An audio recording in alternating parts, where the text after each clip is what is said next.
সুপ্রিয় দর্শক, এপ্রিল মাসে কি কি সবজি চাষ করবেন, তার ভেতর থেকে কোন কোন সবজি চাষ করা বেশি লাভজনক, অর্থাৎ এই এপ্রিল মাসে গ্রীষ্মকালীন কোন কোন সবজি চাষ করবেন তার একটা সম্ভাব্য তালিকা দেওয়ার চেষ্টা করব। অবশ্যই দেখতে থাকুন। প্রথমে থাকছে পটল চাষ। গ্রীষ্মকালীন যত সবজি আছে তার ভিতরে সবচেয়ে লাভজনক হচ্ছে পটল। তাই আপনি অবশ্যই এপ্রিল মাসে পটল চাষ করতে পারেন। পটল মাটির উপরে বা মাচা তৈরি করে দুই পদ্ধতিতে চাষ করা যায়।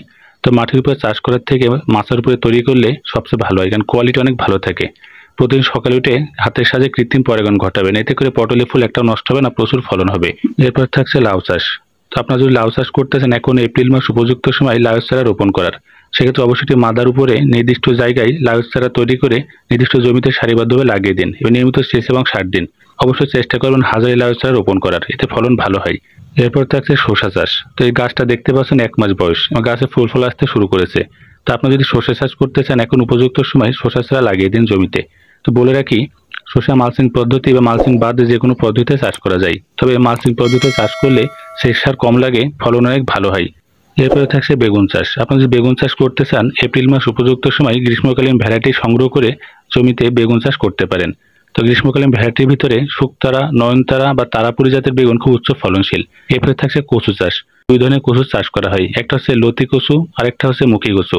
তো বর্তমান সময় কিন্তু লতি জাতীয় যে কচু আছে এটা চাষ করার উপযুক্ত সময় নয়, শুধুমাত্র মুখী কচু চাষ করার উপযুক্ত সময়। এটা অবশ্য সাত কৃষিতে চাষ করা যায় না, শুধু মাঠ পর্যায়ের জন্য। তো যারা কৃষি কাজ করেন অবশ্যই মুখী কচু চাষ করুন।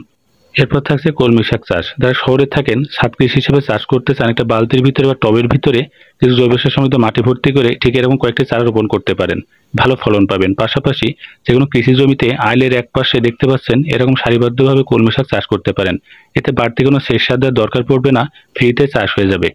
এরপরে থাকছে পুঁই শাক। যে পাকা পুঁই শাকের ফল দেখতে পাচ্ছেন, এগুলো রোদে শুকিয়ে নির্দিষ্ট জমি চাষ করে বীজগুলো ছড়িয়ে দিন। দেখবেন খুব স্বল্প সময়ের ভিতরেই ছোট ছোট চারা গাছ তৈরি হয়ে যাবে এবং সামান্য সেচ দিতে পারলে দেখবেন ভালো ফলন পাবেন অল্প সময়ের ভিতরেই। এবারে থাকছে সবুজ শাক, ডাঁটা শাক বা লাল শাক চাষ করা। তো এর ভিতরে বর্তমানে গ্রীষ্মকালীন সবজি হিসাবে ডাঁটা শাক চাষ করা সবচেয়ে লাভজনক। জমি চাষ করে কিছু পরিমাণে ডাঁটা শাকের বীজ সংগ্রহ করে জমিতে ছড়িয়ে দিতে পারেন। পাশাপাশি লাল শাকও চাষ করতে পারেন।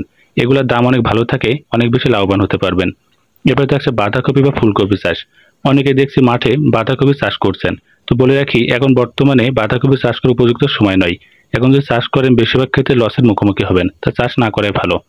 পেঁপে চাষ। পেঁপে চাষের ক্ষেত্রে শাহী পেঁপে, রেড লেডি বা গ্রিন লেডি চাষ করতে পারেন।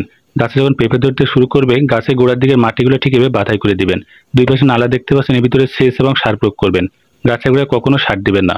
গাছে যখন প্রচুর পেঁপে ধরবে, গোড়ার দিকে শক্ত একটি লাঠি পুঁতে দিয়ে ঠিক এরকম দড়ি দিয়ে বেঁধে দিবেন।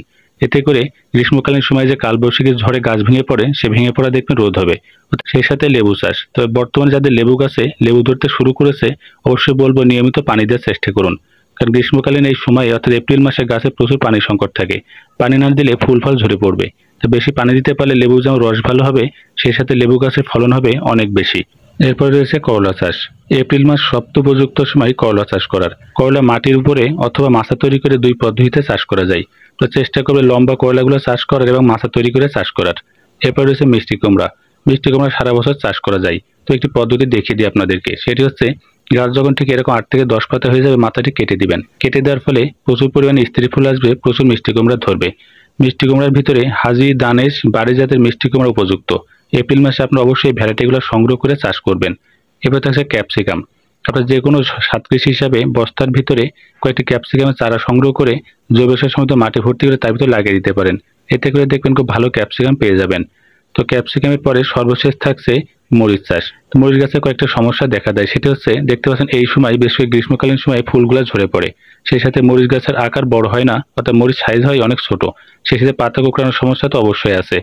এই সকল সমস্যার সমাধান হচ্ছে গাছের গোড়ায় পর্যাপ্ত পানি দেওয়া। কারণ এই সময় অর্থাৎ গ্রীষ্মকালীন সময়ে এই গাছের গোড়ায় পানির সংকট থাকে, তো বেশি বেশি পানি দেওয়ার চেষ্টা করবেন।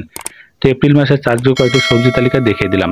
এর ভিতর থেকে বাছাই করে আপনারা নির্দিষ্ট সবজিটি চাষ করুন। সবাই ভালো থাকবেন, সুস্থ থাকবেন।